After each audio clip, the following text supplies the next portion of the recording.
Saan ka dinala ng pamangkin ko? Kanina pa kita hinanahap ah. Akala ko umalis ka na. Nagpapalakad-lakad ako dito sa gilid ng pool nang marinig ko ang boses ni Francine. Nakangiti itong naglalakad palapit sa akin habang sinasabi ang katagang iyon. Pilit naman akong umiti sa kanya. Sa entertainment room. Napasarap ang pag-uusap naming dalawa ni Dominic. Hindi ko na malayan ang oras, sagot ko naman sa kanya sabay iwas ng tingin dito. Wala akong balak ikwento dito kung anuman ang namagitan sa aming dalawa ni Dominic. Napasarap. Talaga lang ha? Nagbago na pala ang pamangkin ko. Alof dati iyan sa mga babae.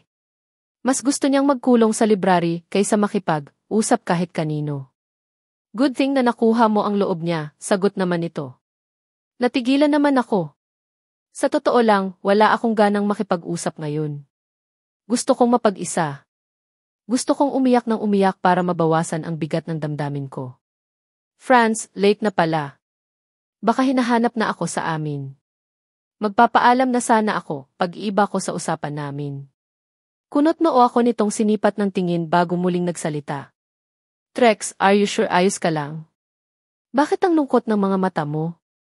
Teka lang, umiyak ka ba? Nagtatakang tanong nito habang hindi nito inaalis ang pagkakatitig sa aking mukha. Pilit naman akong ngumiti. Ha? Ako? Umiyak? No. Hindi. Ano kasi, napuyat ako kagabi at inaantok na ako. Tama, inaantok ako kaya magpapaalam na ako sa iyo, Franz. Taranta kong sagot at akmang maglalakad na ako paalis na. Muli ako nitong tawagin. Malayo sa main road ang lugar na ito. Ipapahatid na lang kita sa driver namin, wika nito. Muli akong natigilan. Dahan-dahan akong lumingon sa kanya at muling nagpakawala ng pilit ng ngiti. Hindi naman nakaligtas sa paningin ko ang nagtataka nitong tingin sa akin. Mukhang may gusto itong itanong sa akin pero mukhang nag-aalangan. Okay, halika. Palaging may driver na nakaantabay dito kaya naman may maghahatid sa iyo. Basta, tumawag ka sa akin kapag nakarating ka na ng mansion ha? Gusto ko sana iparating ang pangumusta ko kila Mama Ashley at Papa Ryder, kaya lang baka galit pa sila sa akin. Saka, aasahan ko na hindi mo babanggitin sa kanila ang pagkikita natin. Masyado nang masakit ang mga nangyari at gusto ko na lang mamuhay ng malayo sa gulo, mahabang wika nito. Baka sa mga mata nito ang lungkot habang sinasabi ang katagang iyon. Hindi ko naman maiwasan na makaramdam ng awa sa kanya. Kung nagdurusa ako ngayon, mas dobleng pagdurusa siguro ang nararanasan ni Francine. Mag-isa niyang tinataguyod ang anak nilang dalawa ni Kuya. Swerte lang siguro siya dahil anak siya ng isang De La Fuente. Hindi niya na kailangan pang maghikaho sa buhay. Promise, igagalang ko ang kung anuman ang desisyon mo, Franz. Pero ito lang ang masasabi ko, hindi nagalit si Mama sa iyo at ayos lang kung dumalaw ka din minsan sa mansion para kumustahin sila. Naghihintay lang sila sa muling pagbabalik mo, kaya sana magpakita ka sa kanila sa lalong madaling panahon, nakangiti ko namang sagot sa kanya. Tumango lang ito sa akin bago ako tuluyang nakaalis. Habang nasa biyahe, hindi ko mapigilan ang maluha. Uuwi na naman akong masasaktan at mukhang walang pag-asa na maging kami talaga ni Dominic. Kailangan ko na talaga sigurong mag-move on at kalimutan muna siya. Siguro, simula bukas, itutuon ko na lang muna buong atensyon ko sa pag-aaral. Nagpahatid na ako sa driver nila Francine hanggang mansion. Nag-uumpisa ng kumalat ang dilim sa buong paligid at alam kong hinahanap na ako sa mansion. Hindi ko na naman alam kung ano ang idadahilan ko sa kanila. Tiyak na masisermonan na naman ako nito. Lalo na at hindi ko sinipot kanina ang family driver namin. Lalo akong malilintikan kapag malaman nila na hindi naman talaga ako pumapasok sa school. Kung bakit naman kasi na in love pa ako sa Dominic na iyon eh. Bigla tuloy nagkalit-silitsi ang buhay ko simula nang may nangyari sa aming dalawa. Pagkatahinto ng sasakyan sa tapat ng gate namin kaagad na akong bumaba. Hinintay ko munang makaalis ang kotse bago ako pumasok sa loob ng gate. Tama ang hinala ko. Naglalakad pa lang ako papasok ng gate nang mapansin ko ang nag-aalalang mukha nila Mama at Papa malapit sa garden. Mabilis nila akong sinalubong nang mapansin nila ang pagdating ko. Trexie, mabuti naman at umuwi ka na. Saan ka ba nagpunta? Alam mo bang kanina pa kami nag-aalala sa iyo? Kaagad na wika ni Mama sa akin. Humalik muna ako sa pisngi nilang dalawa ni Papa bago ako sumagot. Papasensya na po. Absent ang isa sa mga prof namin kaya sumama ako sa mga kaibigan ko na mamasyal muna. Hindi namin namalayan ang oras kaya late na akong nakauwi. Pagdadahilan ko. Pasyal. Kailan ka pa natutong lumabas kasama ang mga kaibigan mo? Isa pa, bakit namumula ang mga mata mo? Sabihin mo nga sa amin, may itinatago ka ba sa amin? Tanong naman ni Mama. Kaagad akong nag-iwas ng tingin dito habang pilit na nag-iisip ng idadahilan. Hindi ko pwedeng sabihin sa kanila kung saan ako galing. Lalong hindi ko din pwedeng banggitin sa kanila na nagkita kami ni Dominic. Tiyak na lalo lang silang magagalit sa akin. Nanapilit po nila ako, sagot ko. Umaasa na sana tantanan na muna nila ako. Pagod ako at gusto ko nang magpahinga. Trixie, kailan ka pa natutong magsinungaling sa amin? Alam mo bang tinawagan namin kanina ang school mo at sinabi nila sa amin ang palagi mong pag-absent? Saan ka pumupunta tuwing hindi ka sumisipot sa klase mo? Maotoridad na tanong ni Papa. Baka sa boses nito ang tinitimping galit kaya hindi ko naman maiwasan na makaramdam ng kaba. Kapag ganitong si Papa na ang nagsasalita, lalo akong malalagot nito. Malakas ang pakiramdam nito at hindi ito basta-basta matataguan ng sekreto. Bigla tuloy akong kinabahan. Sabihin mo sa amin, may problema ka ba anak? Bakit pakiramdam namin ang laki na ng ipinagbago mo? Hindi ka naman dating ganyan sagot naman ni Mama. Baka sa mukha nito ang pag-aalala. Bigla naman akong nakaramdam ng guilt. Kung tutuusin, ramdam ko naman talaga ang pag-aalala nila sa akin. Alam ko kung gaano nila ako kamahal at wala silang ibang hangad sa akin, kundi ang kabutihan ko. Na nagkita kami ni Francine, sagot ko.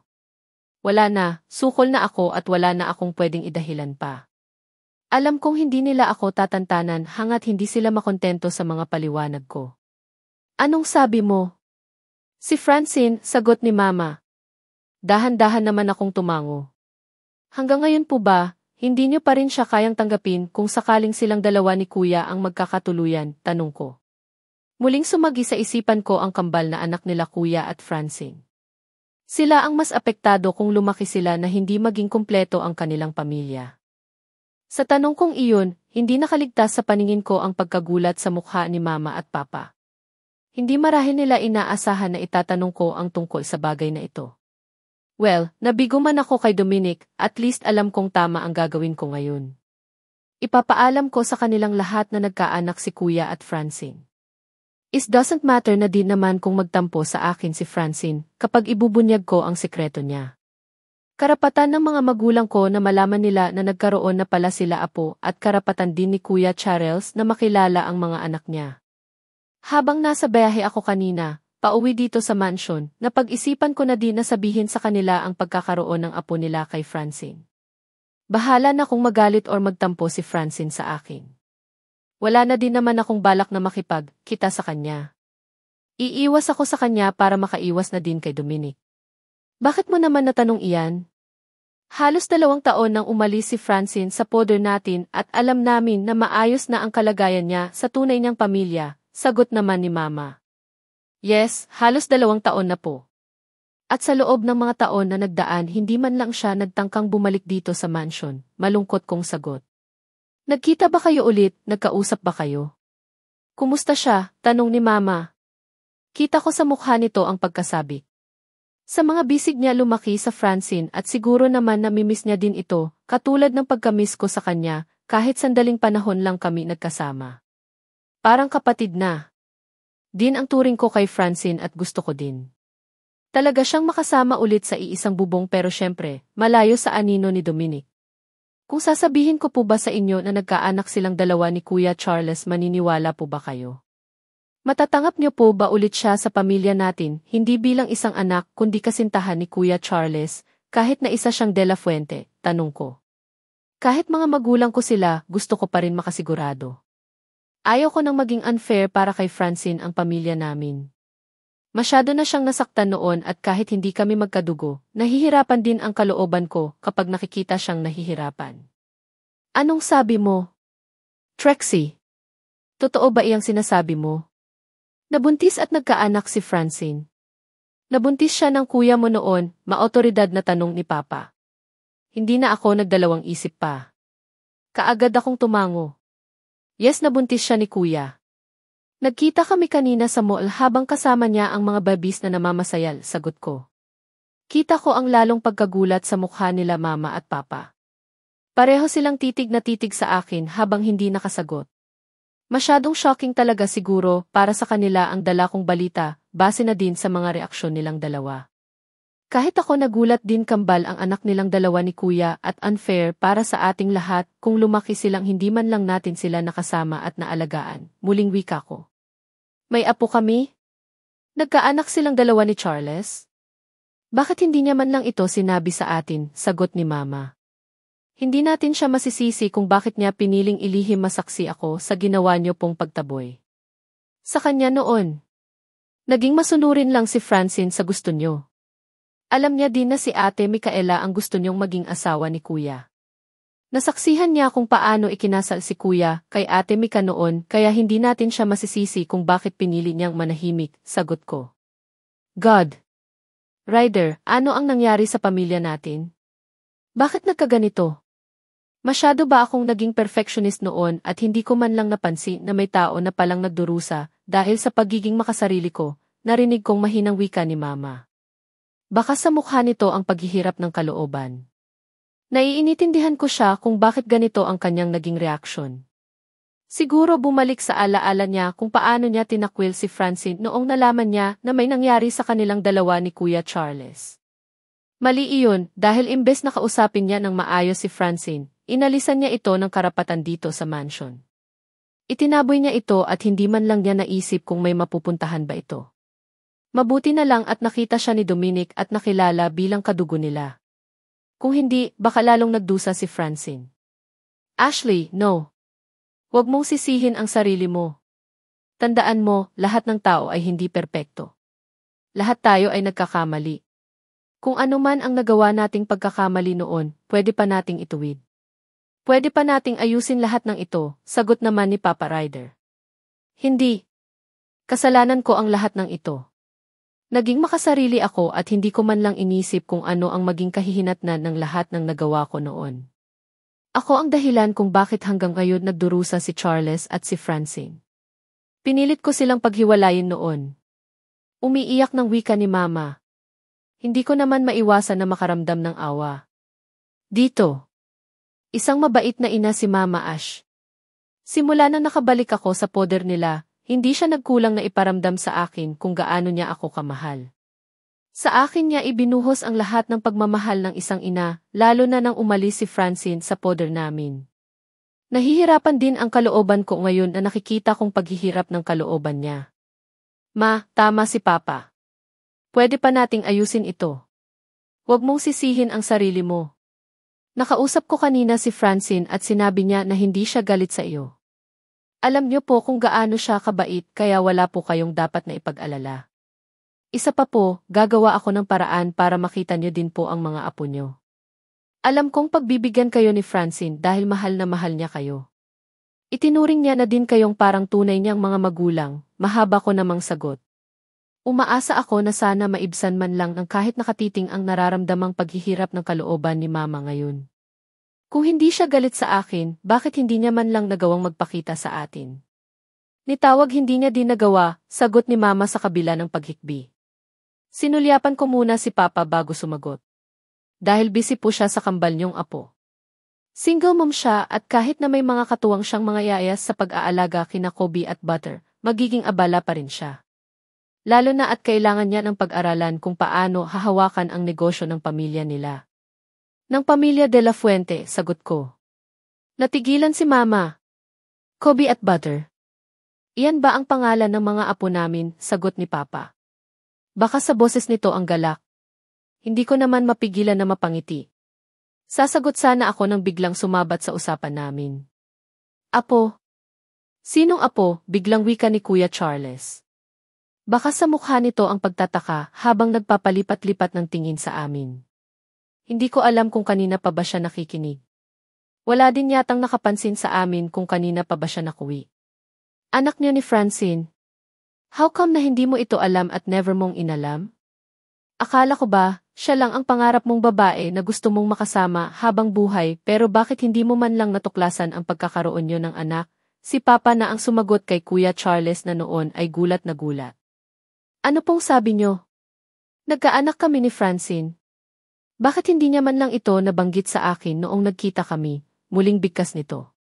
Nagkita kanina si Trixie at Francine sa mall at inamin niya na nagkaanak kayong dalawa. Charles, ito na ang chance mo para magpakaama sa mga bata. Hindi kami tututol kung talagang nagmamahalan kayong dalawa, pero sana gawin mo ang lahat para maiuwi dito sa mansion ang mga apo namin, muling wika ni Papa. Tulala namang napatitig sa akin si Kuya sa akin. Kaagad naman akong nag-iwas ng tingin at nagpaalam na kina Mama at Papa na aakyat muna ng kwarto para makapagpalit ng damit. Sa totoo lang, kanina ko pa gustong ipahinga ang katawang lupa ko. Masyado akong napagod kanina sa ginawa naming dalawa ni Dominic at gusto kong matulog buong gabi. Kakatapos ko lang kumain ng dinner at akmang papasok na ako ng banyo para maglinis ng katawan nang marinig ko ang pagtunog ng aking cellphone. Kaagad ko iyong dinampot at hindi ko na tiningnan pa kung sino ang tumatawag sa pag-aakala kong si Daddy lang. Maghapon na nasa labas si Daddy. May inaasikaso daw ito at baka gabi na kung makauwi kaya mag-isa lang akong kumain ng dinner kanina. Si Dominic naman, pagkaalis ni Trixie kanina kaagad ding umalis. Hello Dad, kaagad kong sambit pagkalagay ko pa lang sa tainga ko ng cellphone. Francine, pwede ba tayong magkita? Kaagad naman nasagot ng nasa kabilang linya. Hindi ko maiwasang mapakunot ang noo ko at tiningnan ang monitor ng cellphone ko para masiguro kung sino ang tumatawag. Hindi ito si Daddy at lalong hindi si Dominic. Charles, gulat kong sambit. Ano ang kailangan niya? Bakit siya napatawag ng ganitong oras? Busy ako. Wala akong time. Kung may gusto kang sabihin or itanong gawin mo na ngayon, sagot ko naman sa kanya. Sandaling katahimikan ang namagitan sa aming dalawa na siyang labis ko namang ipinagtaka. Charles, bakit ka napatawag? Kung hindi ka rin lang magsasalita, ibababa ko na ang tawag na ito, muli kong wika sa kanya. Francine, ganoon na ba talaga ako kasama para sa iyo para ilihim sa akin ang tungkol sa mga anak natin? Diretasahan na wika nito sa kabilang linya na siyang nagpagulat sa akin. Paano niya nalaman ang tungkol dito? Ibig bang sabihin nito, hindi tumupad sa usapan namin si Trixie? Wala pang ang 24 hours ang nakalipas na nalaman niya ang tungkol sa pagkakaroon namin ng anak ni Charles, kinwento din ba kaagad niya sa pamilya niya? Kaya kong buhayin ang mga bata. Huwag mo nang guluhin pa ang isip mo tungkol sa bagay na iyan. Kaya mo naman mag-produce ng kahit na ilang anak sa ibang babae, di ba? Na walang dugong de la Fuente, malamig kong sagot sa kanya. Wala na akong panahon pa para itanggi sa kanya ang tungkol sa mga bata. Maliit lang ang mundo at ini-expect ko naman talaga na malalaman niya ito. Kung nagkasundo lang kami noong last kaming nagkita, baka nga nabanggit ko na sa kanya ang tungkol dito. Pero wala hindi niya tanggap ang pamilyang kinabibilangan ko, kaya dapat lang na huwag na siyang makialam sa pagpapalaki ko sa mga anak namin. Ano ba talaga ang gusto niyang mangyari? Sa huling pagkikita namin, alam kong ayaw niya sa akin. Dahil lang sa mababaw niyang dahilan. Dahil lang sa pagiging de la Fuente ko. Hindi ako ganoon katanga para ipagpilitan ang sarili ko sa kanya. Kung ayaw niya sa akin, lalong ayaw ko din naman sa kanya. Franz, hindi mo naiintindihan, please, makipagkita ka sa akin. Pag-usapan natin ito. Ako pa rin ang ama ng mga bata at huwag mo naman sanang ipagkait sa akin na makilala sila, sagot nito sa kabilang linya. Baka sa boses nito ang pakiusap. No. Siguro naman nasa akin ang lahat ng karapatan para buhayin silang mag-isa, di ba? Anak, natin sila sa isang malaking pagkakamali. Nabuo. Sila nang walang basbas mula sa mga taong nasa paligid natin. Huwag mo nang guluhin ang buhay ng mga bata dahil kaya ko silang bigyan ng magandang kinabukasan. Hindi nila kailangan ng isang ama na hindi naman sila kayang tangapin ng buong buo, mahaba kong sagot sa kanya. Franz, ano ba ang pinagsasabi mo? Anong hindi ko sila kayang tangapin? Mga dugo at laman ko din sila. Bigyan mo naman sana ako ng pagkakataon na makita at mahawakan sila. Na maiparamdam ko ang pagiging ama ko sa kanila, sagot naman ito. Buo na ang desisyon ko, Charles.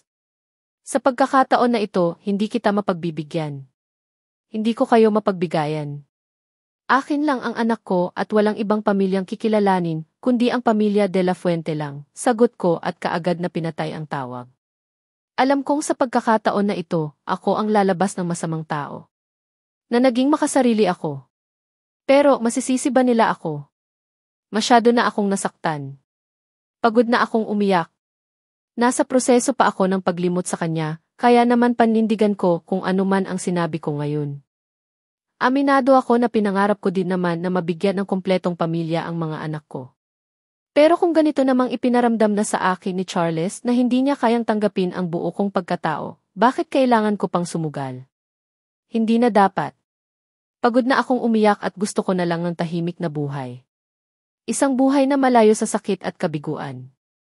Ilang beses pang tumunog ang aking cellphone pero hindi ko na binigyang pansin pa. Walang magagawa si Charles kapag magdesisyon ako na hindi ipapakita sa kanya ang kambal. Kung pera ang pag-uusapan, mas marami kami noon kumpara sa kanila. Hindi niya basta-basta makukuha ang anak ko hangat walang basbas mula sa akin. Dahil sa tawag na iyon, hindi ko maiwasan na muling manumbalik sa isipan ko ang pait ng nakaraan. Naging mailap tuloy ang antok sa akin ng gabing ito. Heist, ngayon ko lang napatunayan na hindi din pala kayang tumupad sa isang simpleng pangako si Trixie. Sa bagay, kapatid niya ang sangkot sa issue na ito at alam kong nasa kapatid niya pa rin ang kanyang loyalty. Hindi ko namalayan pa kung anong oras na akong nakatulog. Basta nagising na lang ako na masakit ang ulo ko.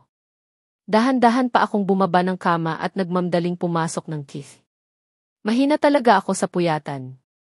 Kung hindi sana sa tawag ni Charles kagabi hindi sana ako magkakaganito.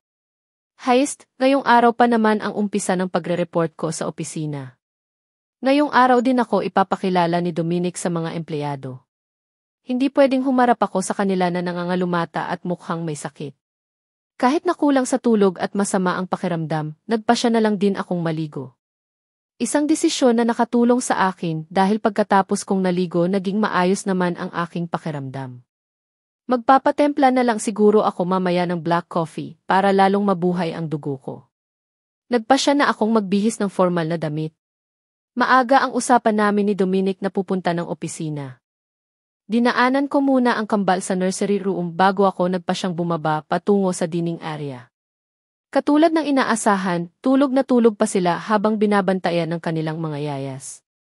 Isa ko muna silang hinalikan sa pisngi bago sila iniwan. Pagkapasok ko sa dining area, isang nakangiting mukha ni Daddy at seryosong mukha ni Dominic ang nabungaran ko. Nakasuot na din ito ng damit pang opisina at kung hindi dahil sa akin, baka kanina pa ito umalis.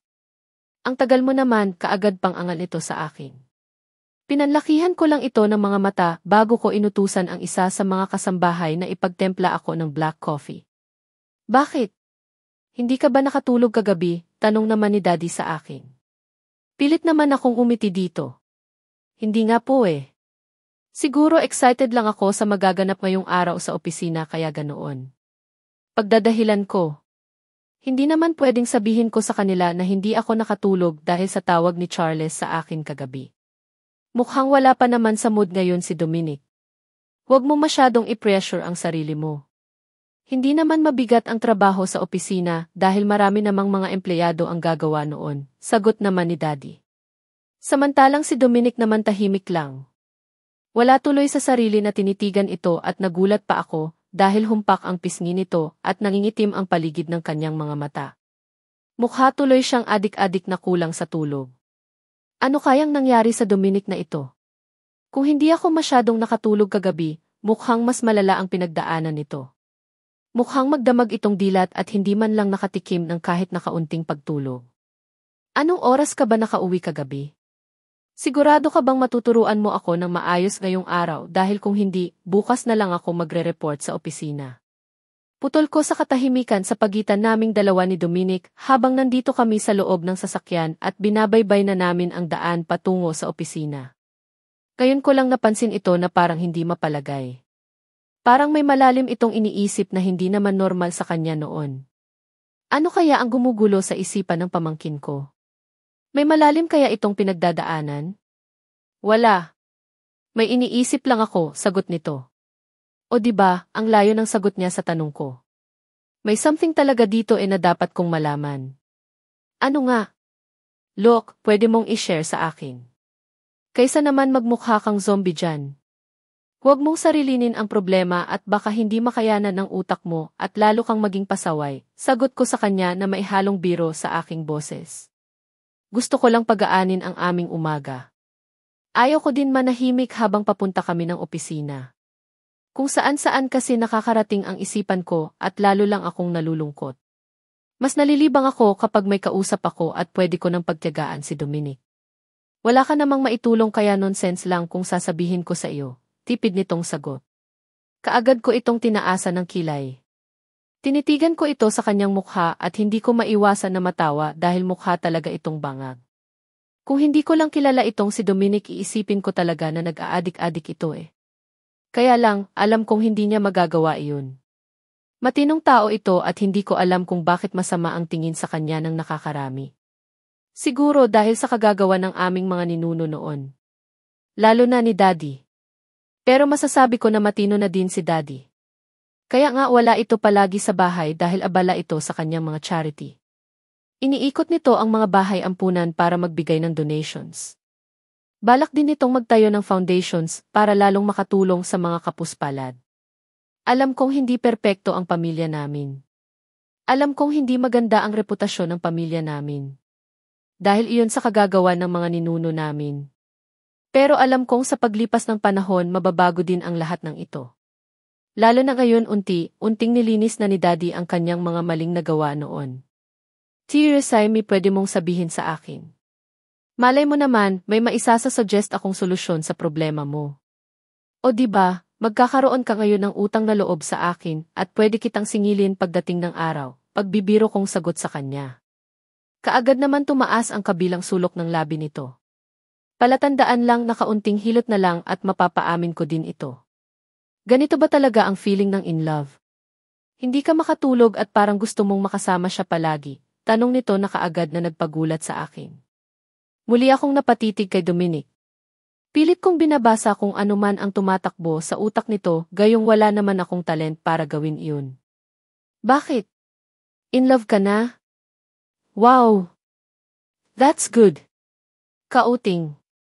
Kembot na lang at ikakasal ka na pala, nakangiti. Kung sagot. Sa wakas, nasapol din ni Cupido ang pihikang puso ng pamangkin ko. Siguro maiintindihan na nito ang mga pinagdaanan ko ngayon. In love na din siya Sira, kasal ka agad? Ni hindi ko nga alam kung paano ito ay handle at ayusin dahil itinaboy ko siya, sagot nito na nagpawindang sa buo kong pagkatao. Hindi ko tuloy napigilan ang muling titigan ito. Inaanalisa ko kung nagbibiro ba ito pero hindi Seryoso siya. Talagang itinaboy niya ang babaeng gusto niya? Sino ang malas na babaeng iyon? Ano? Itinaboy mo? Bakit? Naku.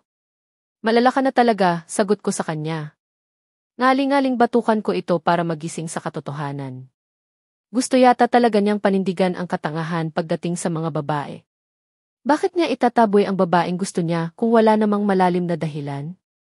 Hindi kami pwede sa isa't isa kaya ginawa ko iyon. Ayaw sa akin ng pamilya niya dahil nga sa reputasyon ng pamilya natin, malungkot na sagot nito. Halata talaga sa mukha nito ang paghihirap ng kanyang kalooban. Kaagad naman akong nakakaramdam ng awa sa kanya. Hindi ko lang alam kung coincidence lang ba ang lahat pero bakit parang pareho kami ng pinagdadaanan. Ayaw din sa akin ni Charles dahil sa dugong na nalaytay sa aking ugat. Dahil isa akong De La Fuente. Sino naman ang babaeng iyon? Baka naman magawa pa ng paraan. As long as nagkakaintindihan kayo, wala naman sigurong magiging problema. Kung ayaw sa iyo ng pamilya niya di itanan mo na kaagad, sagot ko naman na kaagad na nagpalingon ito sa akin. Parang gulat na gulat ito sa suggestion ko. Kaagad. Ko naman itong tinaasa ng kilay. Bakit? May mali ba sa sinabi ko? Kapag ayaw mo pang sundin ang suggestion ko, hinding-hindi talaga mapupunta sa iyo ang babaeng gusto mo. Tatanda kang mag-isa. Walang anak, walang asawa, nang iinis kong sagot sa kanya. Kaagad naman itong napailing. Alam mo may point ka Mahilig ka talaga sa taguan. Kailan mo nga pala balak ipakilala ang kambal sa ama nila, pag-iiba nito ng usapan. Kaagad akong napaismid. Hindi pa nga tapos ang topic namin tungkol sa love life niya, isisingit niya naman kaagad ang tungkol sa problema ko. Huwag mo nang itanong iyan dahil iisa lang ang sagot ko. Wala akong balak na ipakilala kay Charles ang mga bata. Dadalhin nila ang apelyedong De La Fuente hanggang sa pagtanda nila, finally kong sagot sabay halukip-kip. Narinig ko pa ang mahina nitong pagtawa bago nagalita. Alam mo may point ka kanina eh. Pwede ko naman siyang itanan kung gustuhin ko eh. Mabilis lang sa akin gawin iyon lalo na at sinabi niya na may gusto din siya sa akin, muling wika nito. Kaagad ko itong tinaasa ng kilay. Sino nga kasi ang malas na babaeng iyan? Don't worry, tutulong ako para magkaroon ng happy ending ang love story mo. Mas matanda ka ng ilang taon sa akin at dapat lang na mag-asawa ka na. Para naman magdagdagan kaagad ang miyembro ng angkan natin. Tapos mag-anak kayo ng 1 dosena at ikalat mo sa iba't ibang bansa, pabiro kong sagot. Lalo naman itong natawa. Heist, baliw talaga ang pamangkin kong ito. Side effect ng kanyang pagiging in love. Sobrang bilis magbago ng kanyang mood. Si Trixie. Narinig ko pang sagot niya. Si Trixie. Bakit? Wala sa sarili kong sagot. Si Trixie ang babaeng tinutukoy ko, sagot nito na siyang nagpagulat sa akin. Muli akong napatitig kay Dominic. Gusto kong makasigurado. Baka mamaya ginugutan niya lang ako eh. Si Trixie talaga? Si Trixie na kapatid ni Charles? Na anak ng mga taong nagpalaki sa akin. Lagot na. Pareho nga kami ng problema ng pamangkin ko. Si Trixie Sebastian. Si Trixie talaga? Kailan pa, nagtataka kong tanong kay Dominic. Ni sa hinagap, hindi ko akalain na siya pala ang babaeng tinutukoy nito. Sa totoo lang, sino ba naman ang hindi magugulat? Sa dinami-daming babae sa mundo si Trixie pa talaga ang napupusuan niya. Kaya pala iba ang mga galawan nila kahapon. Kaya pala hindi umangal itong pamangkin ko na iiwan ko silang dalawa ni Trixie para makapag-usap. Iyon pala may something na pala na namamagitan sa kanilang dalawa. So, nagkausap na kayo? Kahapon? Tama kahapon, ano ang ginawa niyo? Ang tagal niyong nawala kahapon eh, muling tanong ko kay Dominic. Isang malalim na buntong hininga ang muli kong narinig mula sa kanya bago ito sumagot. Nagkausap kami kahapon. Sinabi niya na mahal. Niya daw ako, sagot nito. Kaagad na nanlaki ang mga mata ko sa pagkagulat. Hindi ko lang kasi. Talaga ma-imagine kung saan kumuha ng lakas ng loob si Trixie para masabi niya iyon sa isang lalaki. Isa pa, hindi niya nababanggit sa akin na may gusto. Pala siya kay Dominic. Kaya pala malungkot na umalis ang bruha kahapon. Nabasted pala nitong tanga kong pamangkin. Kaya siguro isinumbong niya sa pamilya niya ang pagkakaroon ng anak namin ng kapatid niyang si Charles. Magulo siguro ang takbo ng utak. Heist naman. Kakomplikado ng buhay. Talagang sinasubukan kami ni Cupido. Marami naman dyan na pwedeng magustuhan, bakit sa mga Sebastian pa? Marami pa akong gustong itanong kay Dominic. Kaya lang nakarating na kami ng opisina. Maraming dapat asikasuhin sa loob ng opisina, kaya naman kaagad na na-divert ang attention ko doon. Biglang nawala sa isip ko ang topic naming dalawa at naging abala ako sa buong maghapon. Kung tutuusin, basic lang naman daw ang dapat gawin sa opisina. Kaya lang, dahil baguhan pa ako sa industriya na ito, talagang maninibago ako. Wala akong ginawa buong maghapon kundi maupo sa harap ng laptop at pag-aralan lahat ng mga impormasyon na ibinabato sa akin ni Dominic. Meet ko na din ang mga matataas ng opisyal ng kumpanya. Siyempre, halos lahat sila nagulat lalo na nang ipakilala ako ni Dominic na bunsong anak ni Don Geraldo de la Fuente. Hindi na kita maihatid mamaya sa bahay. May dinner meeting akong pupuntahan. Tutok na tutok ang mga mata ko sa harap ng computer nang biglang nagsalita si Dominic mula sa pintuan ng opisina. Saglit ko lang itong sinulyapan bago ako nagsalita. Business meeting. Hindi ba ako pwedeng sumama, sagot ko. Sandaling katahimikan ang namayani sa aming dalawa bago ito sumagot. Business meeting. Nag-aalala ako na baka pagod ka na. Yayayain na lang kita sa mga susunod pang araw. Umuwi ka na muna para makapagpahinga ka, sagot nito. Kaagad ko naman itong tinaasa ng kilay. Nope, hindi ako pagod. Isa pa, mukhang mag-enjoy ako sa trabahong ito. Sasama ako sa iyo ngayon. Sabay na tayong uwi dahil marami pa akong dapat na itanong sa iyo, sagot ko. Saglit naman itong natigilan. Sinipat pa ako nito ng tingin bago tumango. It's up to you. Pero huwag mo akong sisihin kung late na tayong makakauwi ha. Remember, maaga pa ulit ang pasok natin bukas sa opisina. May meeting tayo sa ilang mga clients natin at hindi pwedeng wala ka, sagot nito. Kaagad ko naman itong pinagtaasan ng kilay. Don't underestimate my skills, pamangkin. Kaya ko ang sinasabi mo. Magre-retouch lang ako tapos aalis na tayo, sagot ko sa kanya sabay tayo.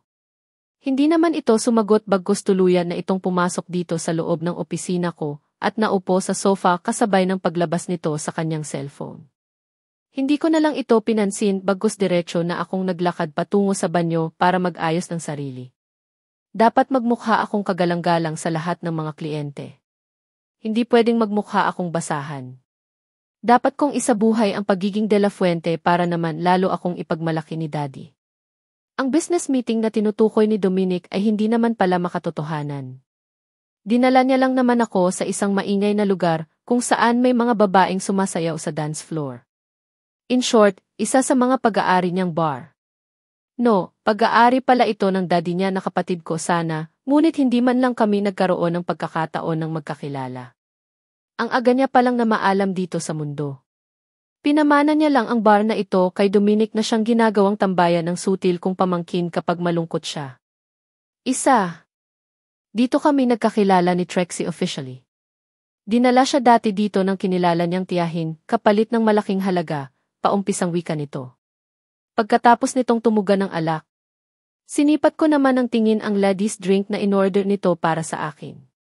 Ito ang kauna-unahang kong pagkakataon na makaapak ng bar, kaya talagang naninibago ako.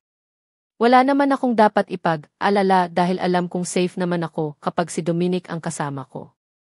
At na-inlove ka kaagad sa kanya, tanong ko. Natawa naman ito ng hilaw.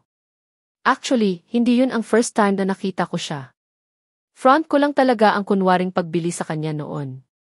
Minor pa lang siya, kilala ko na siya at noong tumuntong na siya ng 16 years old, saka ko siya binili sa kanyang tiyahin, sagot nito. Kaagad ko naman itong tinaasan ng kilay. Ang sagwa mo.